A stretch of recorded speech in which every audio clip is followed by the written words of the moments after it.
సుమన్ టీవీలో మీ personal and business promotions కోసం కింది నెంబర్కి కాంటాక్ట్ చేయండి. నమస్తే, నేను Keshav. Welcome to Suman TV. ఆంధ్రప్రదేశ్లో రాజకీయాలు శరవేగంగా మారిపోతున్నటువంటి పరిస్థితి. తెలుగుదేశం జనసేన కూటమిగా ఒక అడుగు ముందుకు వేస్తూ తమదైన శైలిలో డిక్లరేషన్లు ఇచ్చుకుంటూ వెళ్తున్నటువంటి పరిస్థితి ఉంది. జైహో బీసీ పేరిట దేశంలోనే అతిపెద్ద బీసీ సభ అంటూ రెండు పార్టీలు సంయుక్తంగా భారీ బహిరంగ సభ నిర్వహించాయి. జైహో బీసీ పేరుతో డిక్లరేషన్ కూడా వెలువరించాయి. ఈ డిక్లరేషన్ గతంలో అనుసరించినటువంటి విధానాల కంటే ఎందుకు భిన్నమైంది అవుతుంది? అలానే ప్రస్తుత ప్రభుత్వం బీసీలని నిజంగానే వంచిందా?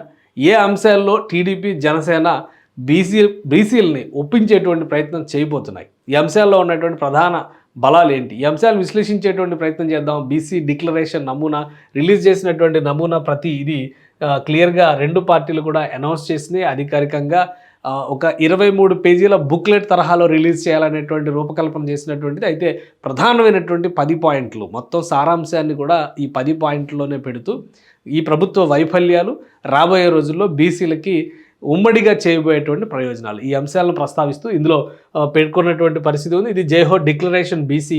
అలానే పదే పదే చంద్రబాబు నాయుడు గారు చెప్పేటువంటి సూక్తి, బీసీలు అంటే బ్యాక్వర్డ్ క్లాసెస్ కాదు, బ్యాక్ బోన్ క్లాసెస్ అనే మాటతోనే ఈ రూపకల్పన అంతా కూడా చేశారు. ఈ డిక్లరేషన్లో 10 ప్రధానమైనటువంటి అంశాలు ఉన్నాయి. ఆ అంశాలు ఏంటో మనం ఒకసారి పరిశీలించేటువంటి ప్రయత్నం చేద్దాం. మొదటి అంశం, ముఖ్యమైనటువంటి అంశం, మొదటి రోజు నుంచి కూడా చెబుతున్నటువంటి అంశం, డిక్లరేషన్లో భాగంగా ఇచ్చినటువంటి కీలకమైనటువంటి అంశం, 50 ఏళ్ల వయసు దాటినటువంటి బీసీలందరికీ కూడా పెన్షన్ అమలు చేస్తామనేటువంటి అంశాన్ని ఇక్కడ ప్రస్తావించారు. 50 ఏళ్ల పైన ఉన్నటువంటి బీసీలకి 4,000 రూపాయలకి పెన్షన్ని నెలకి పెంచుతారంట. అది కూడా పెంచుతామనేటువంటి మాటని మొదటి ముఖ్యమైనటువంటి అంశంగా రెండు పార్టీలు కూడా ఇందులో చెప్పాయి. అలానే బీసీల కోసం ఒక ప్రత్యేక చట్టం చేయాలనేటువంటి నిర్ణయాన్ని కూడా రెండు పార్టీలు తీసుకున్నాయి. దీనికి ప్రధానమైనటువంటి అంశం, అనేక దాడులు జరిగినాయి రాష్ట్రంలో గత 5 ఏళ్లలో. 300 మందికి పైగా బీసీలను క్రూరంగా హత్యకు గురైనటువంటి పరిస్థితి జగన్ ప్రభుత్వ పాలనలో జరిగిందనేటువంటి ఆరోపణ చేస్తున్నారు. బీసీలపై దాడులు, దౌర్జన్యాల నుంచి రక్షణ కోసం ప్రత్యేక చట్టం తీసుకొని వస్తామని ఇందులో ఈ కూటమి హామీ ఇస్తుంది. సామాజిక న్యాయ పరిశీలన కమిటీని ఏర్పాటు చేసి బీసీల హక్కులను కాపాడుతాం అనేటువంటి మాటని ఈ బీసీల డిక్లరేషన్లో రెండో ప్రధాన అంశంగా పెట్టినటువంటి పరిస్థితి. ఇక మరొక ముఖ్యమైనటువంటి అంశం, మూడో అంశాన్ని కనుక మనం పరిశీలించి చూస్తే బీసీ సబ్ ప్లాన్. ఇది చాలా ముఖ్యమైనటువంటి అంశం, ఎందుకంటే గత 5 ఏళ్లలో ఈ బీసీకి సంబంధించినటువంటి సబ్ ప్లాన్ నిధులు, అంటే బీసీల కోసం వివిధ పథకాల రూపంలో కేంద్ర ప్రభుత్వం కానీ రాష్ట్ర ప్రభుత్వం కానీ కేటాయించాల్సినటువంటి నిధులన్నింటినీ కూడా దారి మళ్లించారనేటువంటి ఆరోపణ చేస్తున్నారు. వైసీపీ ప్రభుత్వం 75,000 కోట్ల సబ్ ప్లాన్ నిధుల్ని దారి మళ్లించింది. అధికారంలోకి వచ్చాక బీసీ సబ్ ప్లాన్ నిధులు బీసీల కోసమే వినియోగించేలా చట్టపరమైనటువంటి చర్యలు తీసుకుంటాం అనేటువంటి హామీని తెలుగుదేశం జనసేన పార్టీ ఇస్తుంది. అలానే 5 ఏళ్లలో 1,50,000 కోట్ల రూపాయలు, అంటే 1,50,000 కోట్ల రూపాయలు ఖర్చు చేయడం అంటే ఏటా కనీసం 30,000 కోట్ల రూపాయలు బీసీల కోసమే ఖర్చు పెట్టేటువంటి ప్రయత్నం ఈ రెండు పార్టీలు చేయబోతున్నాయి అనేటువంటిది ఇక్కడ డిక్లేర్ చేసినటువంటి పరిస్థితి ఉంది. అంటే 30,000 కోట్లు ఖర్చు చేయడం, ఒక సంవత్సరానికి 30,000 కోట్లు ఖర్చు చేసే విధంగా 5 ఏళ్లలో 1,50,000 కోట్లు కేవలం బీసీలకే వెచ్చించే విధంగా ఇందులో ప్రణాళికాబద్ధంగా మేము అమలు చేస్తాం అనేటువంటి మాటని రెండు పార్టీలు చెప్తున్నాయి. ఇక 4వ ప్రధానమైనటువంటి అంశం చూస్తే బీసీ రిజర్వేషన్ అంశాన్ని కూడా చాలా కీలకమైనటువంటి అంశంగా ఇక్కడ ఈ రెండు పార్టీలు ప్రతిపాదించినటువంటి పరిస్థితి ఉంది. స్థానిక సంస్థల రిజర్వేషన్ను గత ఎన్నికల్లో, అంటే 2020లో జరిగినటువంటి స్థానిక సంస్థల ఎన్నికల్లో కొన్ని మార్పులు చేర్పులు చేసిన క్రమంలో బీసీలు నష్టపోయారనేది ప్రతిపక్షాలు చేస్తున్నటువంటి ప్రధానమైనటువంటి ఆరోపణ. ఈ ఆరోపణలే ఇందులో ప్రస్తావించారు. బీసీ రిజర్వేషన్లు వైసీపీ ప్రభుత్వం 34% నుంచి 24% తగ్గించి 16,600 పదవులకు బీసీలను దూరం చేశారు. అంటే ఈ అంశం పైన ఇప్పుడు ఈ రెండు పార్టీలు ఫోకస్ పెట్టినాయి. అందుకనే అధికారంలోకి వచ్చిన వెంటనే 34% రిజర్వేషన్లను పునరుద్ధరిస్తామనేటువంటి హామీని తెలుగుదేశం జనసేన పార్టీలు బీసీ డిక్లరేషన్లో పొందుపరిచాయి.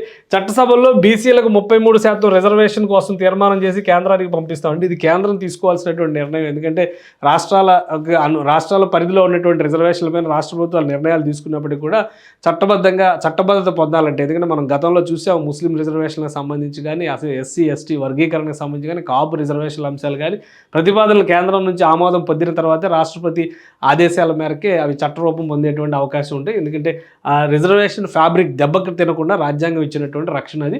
సో ఈ నేపథ్యంలో కేంద్రానికి ఈ నివేదిక పంపిస్తామనేటువంటి మాట చెప్పారు. అన్ని సంస్థలు నామినేటెడ్ పదవుల్లో 34% రిజర్వేషన్ని అమలు చేస్తాం, దీనికి కట్టుబడి ఉంటాం అనేటువంటి మాట ఈ డిక్లరేషన్లో చెప్పారు. తక్కువ జనాభాతో ఎన్నికల్లో పోటీ చేయలేనటువంటి వర్గాలకు కోఆప్షన్ సభ్యులుగా అవకాశం కల్పిస్తాం. అంటే కొన్ని బీసీ కులాల్లో అంత పెద్ద జనాభా ఉండకపోవచ్చు, పరిమితమైనటువంటి జనాభా ఉండేటువంటి అవకాశం ఉంది. కాబట్టి అలాంటి వాళ్ళు ఎక్కడ పోటీ చేసినా కానీ గెలిచేటువంటి అవకాశాలు లేవు. కాబట్టి వారికి ప్రత్యేకంగా కోఆప్షన్ సభ్యులుగా ఒక ప్రత్యేకమైనటువంటి వెసులుబాటు ఇస్తాం అనేటువంటి మాట ఈ బీసీ డిక్లరేషన్లో పొందుపరిచినటువంటి పరిస్థితి. మొత్తం ఇవి 5 పాయింట్లుగా ఇచ్చినటువంటి డిక్లరేషన్ ఇది, మొత్తం 10 పాయింట్లుగా ఇచ్చినటువంటి డిక్లరేషన్ ఇది. మనం 5 పాయింట్లకు సంబంధించినటువంటి అంశాన్ని ఇప్పుడు క్లియర్గా చూసాం. ఇంకా మిగిలినటువంటి అంశాలను ఒకసారి పరిశీలిద్దాం. ఆర్థిక అభివృద్ధికి ఉపాధికి ప్రోత్సాహకాలు పునరుద్ధరిస్తామంటే గతంలో చేసినటువంటి అనేక స్కీములు ఉన్నాయి. వైసీపీ ప్రభుత్వం వచ్చేలాగా ఇవన్నీ ఆపేశారు అనేటువంటి ఆరోపణని పదే తెలుగుదేశం పార్టీ చేస్తున్నటువంటి పరిస్థితి ఉంది. ఈ నేపథ్యంలో ఆ స్కీములన్నిటికీ కూడా పునరుద్ధరించే విధంగా ఒక 5 పాయింట్లుగా ఇక్కడ ఒక లిస్ట్ ఇచ్చారు. ఆ పాయింట్లు ఏంటనేది కూడా ఒకసారి మనం పరిశీలిద్దాం. జనాభా ప్రాతిపదికన కార్పొరేషన్లు ఏర్పాటు చేస్తాం, దామాషా ప్రకారమే నిధుల కేటాయింపు, అలానే స్వయం ఉపాధికి 5 ఏళ్లలో 10,000 కోట్ల రూపాయల ఖర్చు. అంటే సొంతగా చేతి వృత్తిదారులు ఎవరైనా సొంత వ్యాపార ప్రయత్నాలు కనుక చేస్తే వాళ్ళ ప్రోత్సాహం. అలానే జగన్ రెడ్డి ఆదరణ లాంటి 30 పథకాలని రద్దు చేశారు. 5,000 కోట్లతో ఆదరణ పరికరాలు ఇస్తాం. గతంలో కూడా చంద్రబాబు నాయుడు ప్రభుత్వం ఆదరణ పనిముట్లు 2002, 2003 ఆ టైంలో కూడా ప్రారంభించినటువంటి పరిస్థితి. చేతి వృత్తిదారులు, హస్తకళ నైపుణ్యం ఉన్నటువంటి వాళ్ళు ఎవరైతే ఉన్నారో వారికి ప్రభుత్వమే కొంత పెట్టుబడిని సమకూర్చడం ద్వారా ఈ పనిముట్లను ఇచ్చేటువంటి పరిస్థితి ఉండేది. ఇవన్నీ ఆగిపోయినాయి కాబట్టి ఇప్పుడు పునరుద్ధరిస్తాం అనేటువంటి మాట చెప్తారు. అలానే మండల నియోజకవర్గ కేంద్రాల్లో కామన్ వర్క్ షెడ్స్, ఫెసిలిటేషన్ సెంటర్లు, ఇవన్నీ ఫెసిలిటేషన్ సెంటర్లన్నీ ఏర్పాటు చేశారంటే చేతి వృత్తిదారులకు సంబంధించినటువంటి సహకారంగా దీన్ని మనం చూడాల్సి. ఇక జగన్ రెడ్డి రద్దు చేసిన పారిశ్రామిక ప్రోత్సాహకాలను కూడా పునరుద్ధరిస్తాం.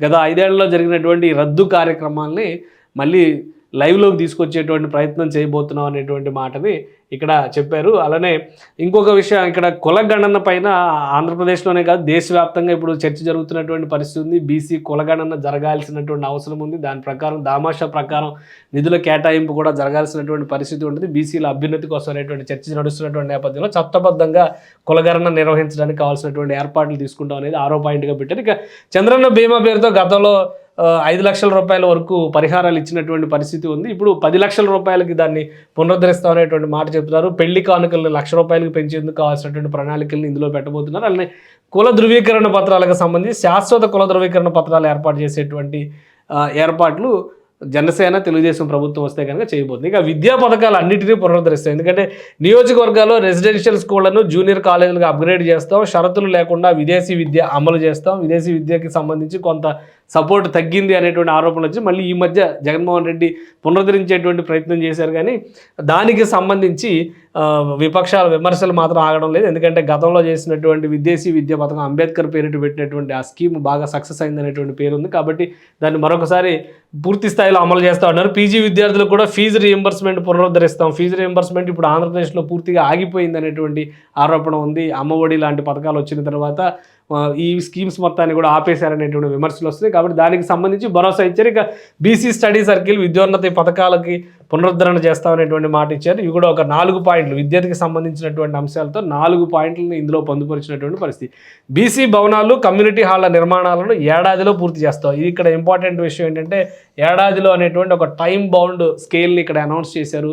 ప్రభుత్వం వచ్చిన తర్వాత ఏడాది లోపు ఈ పథకాలన్నిటి, అంటే ముఖ్యంగా ఈ నిర్మాణాలు, కమ్యూనిటీ భవనాలు, అలానే స్టడీ సర్కిల్ నిర్మాణాలు లాంటి వాటి అన్నిటికీ కూడా ప్రోత్సాహకాలు కల్పిస్తాం. బీసీ భవనాలు, కమ్యూనిటీ హాల్కి సంబంధించిన అది మొత్తంగా ఈ 10 అంశాలతో కూడినటువంటి బీసీ డిక్లరేషన్ని జనసేన పార్టీ, టీడీపీ వెలువరించినటువంటి పరిస్థితి. అలానే ఇదే తరహాలో మిగతా కులాలకి కానీ లేదా మిగతా వర్గాలకు కానీ న్యాయం చేసే విధంగా డిక్లరేషన్ వెలువరిస్తారా అనేటువంటి ఆసక్తికరమైనటువంటి చర్చ జరుగుతుంది. అయితే అంతర్గతంగా అన్ని వర్గాలని హక్కును చేర్చుకునే విధంగా 2 పార్టీలు కూడా ఒక కూటమిగా తమకు సంబంధించినటువంటి కామన్ మినిమం ప్రోగ్రాంలో భాగంగా ఒక ఎజెండాను రూపొందించేటువంటి ప్రయత్నాల్లో ఉన్నారు. అలానే బీజేపీ కనుక తోడైతే దీనిపైన మరింత స్పష్టత ఇచ్చేందుకు కూడా సిద్ధమవుతున్నారు. ప్రస్తుతానికి ఈ ఎజెండాను మాత్రం ప్రజల్లోకి తీసుకెళ్లేటువంటి బాధ్యతని ప్రధానంగా తెలుగుదేశం, జనసేన నాయకులకి అప్పగించారు. సో అతి త్వరలోనే మరిన్ని వివరాలు, అంటే దీనికి సంబంధించి బీసీ డిక్లరేషన్ పూర్తయినటువంటి నేపథ్యంలో ఎస్సీ ఎస్టీలకు సంబంధించినటువంటి విషయాలను కూడా ఒక ప్రత్యేకమైనటువంటి ఎజెండాగా రెండు పార్టీలు వెలువరించేందుకు కావాల్సినటువంటి ప్రయత్నాలు చేస్తున్నాయి. మరోవైపు రాష్ట్ర అభివృద్ధికి సంబంధించినటువంటి యువతకు సంబంధించినటువంటి ప్రణాళికలను కూడా వెలువరించేందుకు కావాల్సినటువంటి కసరత్తుని రెండు పార్టీలు చేస్తున్నట్టుగా సమాచారం ఉంది. సో అతి త్వరలోనే ఈ ఎన్నికల ప్రణాళికల్లో భాగంగానే ఈ డిక్లరేషన్లు కూడా వెలువరించేందుకు అవకాశాలు ఉన్నాయని పార్టీ వర్గాలు చెబుతున్నాయి.